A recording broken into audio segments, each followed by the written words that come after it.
Atlanta now coming out on the field. And on the last go-around, they really couldn't get anything going. They had to punt from deep inside their own territory, which means you're going to lose the field position battle as a general rule. What they're looking for now is a little more consistency, move the ball at least a few times on offense, get a couple of first downs, and hopefully flip the field. Yeah, just something to build off of. That's what they're looking for here. And the 2-minute warning lurking. This will probably be the last play before we hit it. Yeah, they want to get themselves in position to score in this last shot before the clock hits. Back to throw now on 2nd and 10. Oh, he's got some breathing room. And they get him down, but not before he takes it across the 40-yard line. Officially, 1:54 to go in this first half. We'll come back to Oakland after this. We remind you that coming up at halftime, we'll take you to Orlando and Larry Ridley. Larry will have highlights and analysis of this first half. I'm guessing mostly defensive highlights that we will see. Yeah, and that's kind of cool. No touchdown scored yet so far. Yeah, none whatsoever. Call it a gain of 3, and it'll make it 2nd down. And there's another completion to the tight end. And let's face it, it is hard to overthrow a 6'6" target. It is indeed. Quarterbacks like their speed guys. They like that huge 6. And he'll be hit from behind and taken down. They'll wind up losing 10 on the sack, and it'll lead to a 3rd and long. And their inaugural sack of the game coming from an unlikely source. You mean it wasn't a linebacker? It wasn't a defensive end? It was somebody like you. Oh, my goodness. Yeah, that's a surprise for the offense. That's not what they normally get when they think about pressure. Yeah, not much to it. Now whistles, and the Raiders are going to sit. Atlanta now coming out on the field. They come out 5 wide, 3 of them to the right side. They'll come out throwing here on 1st down. Wide open receiver complete. Now hold everything here. We're going to get a timeout by the offense. So that means they're down to 1 remaining here as we head toward halftime.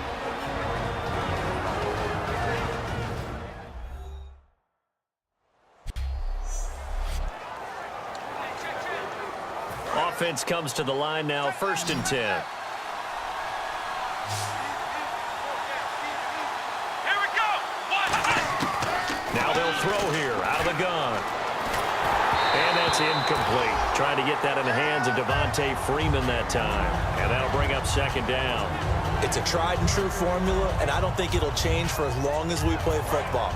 If someone's trying to throw the ball and you can put pressure on them and make it tough, that's only going to help your defense. Yeah, he's since being hurried. He got rid of it before taking the hit, but incomplete. Shreds the tackle. And that one will fall incomplete. Clock here now just under 30 seconds to go in this first half. So here we go now. An extra defensive back in there on 3rd and 10. They'll look to throw here. And he's got it to Hearns. A really good pickup of 28 yards. Now whistles come in. We're going to get a timeout here by the offense. And with halftime on the horizon, they'll be out of timeouts from here forward. Goal line offense, something they've really been emphasizing in practice lately. Now they have a chance here to put all that hard work to use. Back to throw again. Flushed out right. This will be caught at about the 6. No gain on the play there. It'll be 2nd down. They rolled out of the pocket right, and I think he wanted a little something more out of that play. Obviously, instead he hit his safety back. It looked like 2 well-coached teams there, even though there was no yardage gain, because the offensive guys, hey, they realized their quarterback was out of the pocket. And that is caught. Touchdown, Falcons. Their big tight end in the final seconds of the first half. And the Falcons are in for 6. Well, someone has a sense of the dramatic here, don't they? Scoring this late in the half. Here comes the Atlanta offense now ready to take over here. They have the lead now. They'll be looking for some separation here as we begin the 3rd quarter. I like the way you term that, because now I think they go a little bit deeper into their playbook. They like what they did in the first half. That worked okay. But in order to get the separation that you just talked about, change things up a little bit. Change your tendencies, try and hit them a little bit more with some things they didn't see in the first half. We'll see if they do just that. Freeman, the lone man in the backfield. They'll set up to throw. And no escaping this time as he'll go down. They got him for a sack. And they weren't in zone coverage. They were in man, and each man did his job. And that looked like vintage, old-school coverage, didn't it? Man coverage reminded me of an old Raiders team. They had a Hall of Famer at one corner and a Defensive Player of the Year at the other, and they just locked people down. He may try and run for this. And he's taken down at the 43, but not before picking up the first. Partner, as a quarterback, sometimes you just got to know when the clock has gone off in your head, it's time to go. Tuck it and get all you can. First down and 10 now for the offensive group.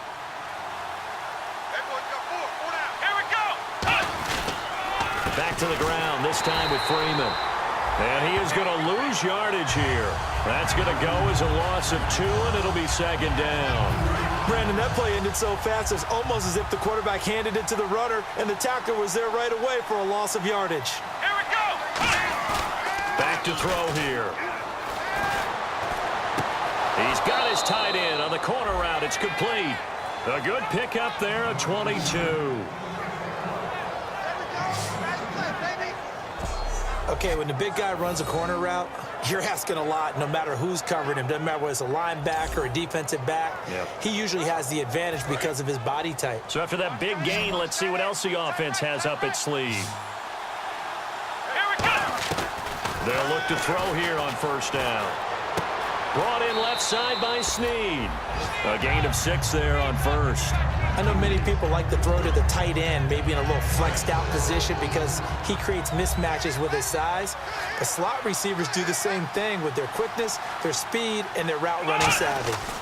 Back to the running game. It's Freeman. And he will lose yardage back to the 34-yard line. So he loses 3 yards there. Now third down. Well, in that play, the expression, don't blink, you might miss something, certainly applied. That was fast. Defense diagnosed the play, and it was over in a heartbeat. Here we go! On third down, he'll drop to throw. He goes underneath to Freeman. And he's going to be out of bounds down inside the 20. And that one good for 16 yards and a first. He went full scale, loose, flexible, finding a way to catch the ball in some traffic for a key first down. Yeah, really a nice job of adjusting to the ball in the air. Not the most accurate of throws, but able to adjust and make the grab. In the red zone this time.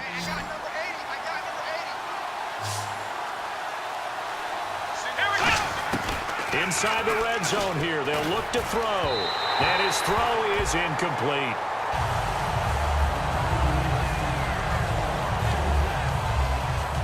And on 2nd and 10 now.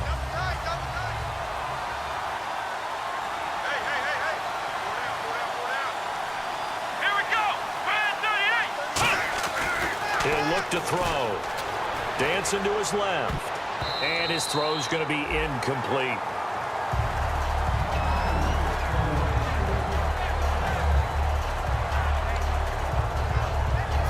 Long drive. The defense just cannot seem to catch a break and get off the field. And on third down, a nickel formation here defensively. He'll drop to throw, eluding the pressure right. Now the ball comes loose. And a big turnover there as his guys will get the football back.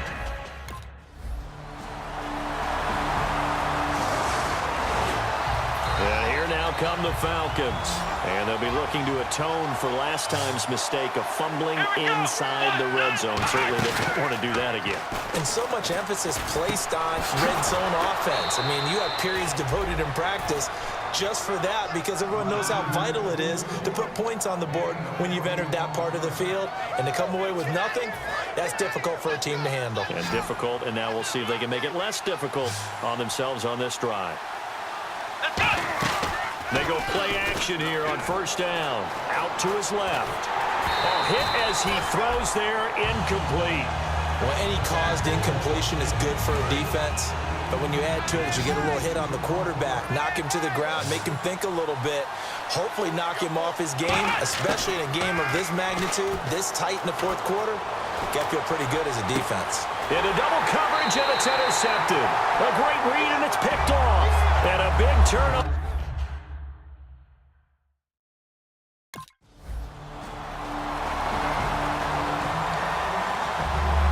So out come the Falcons now.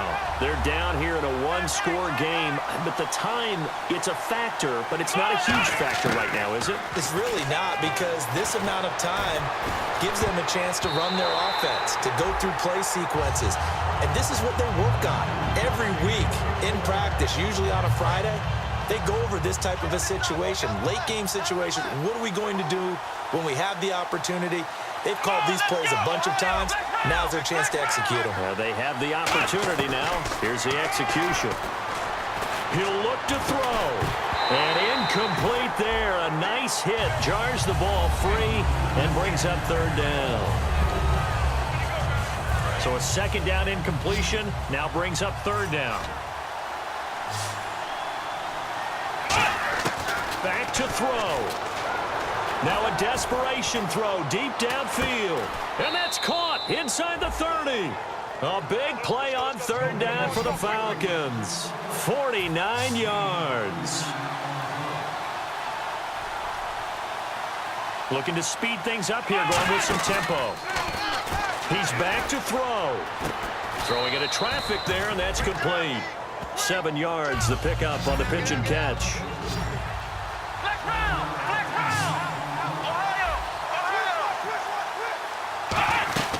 On second down, Freeman.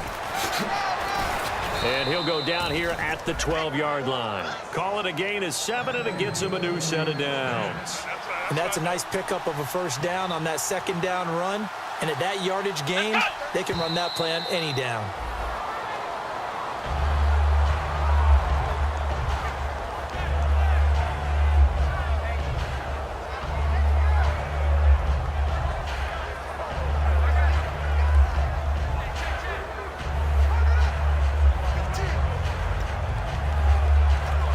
Offense still needing 10 yards. Second down.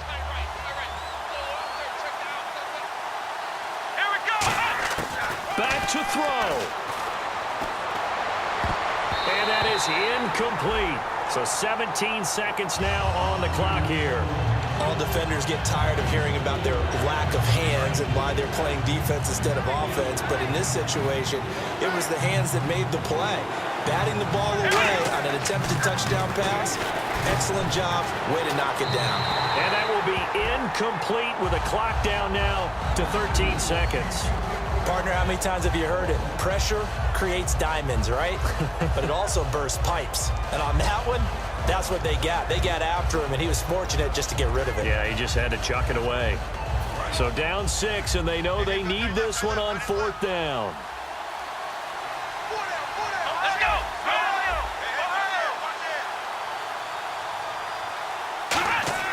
Got to try it here. He's back to throw.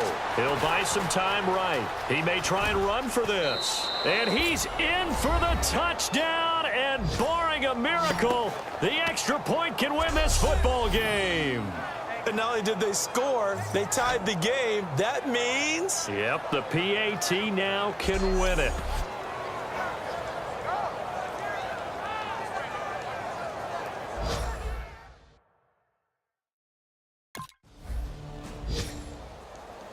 So a very interesting final chapter to this proverbial book here in this one, because they were in field goal range, could have won it with a field goal, elect to go for the touchdown. I still don't know what they were doing. As great as this game was and as dramatic an ending as we had, the post-game press conference is going to be key, because they're going to be asking Coach, why not a field goal attempt there? You got an opportunity to win it right there with your guy, and instead you run another play. Yeah, we might need to stop by that press conference on our way out the back door here. Yeah, just slow down the plane for us, all right? We got to get an answer before we go.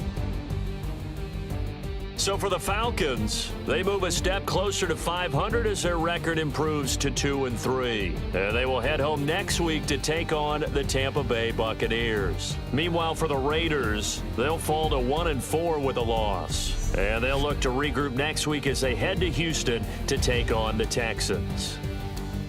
That'll do it for us. For Charles Davis and all our hardworking crew, I'm Brandon Gaudin. You've been watching the NFL on EA Sports. For more, find us on Twitter.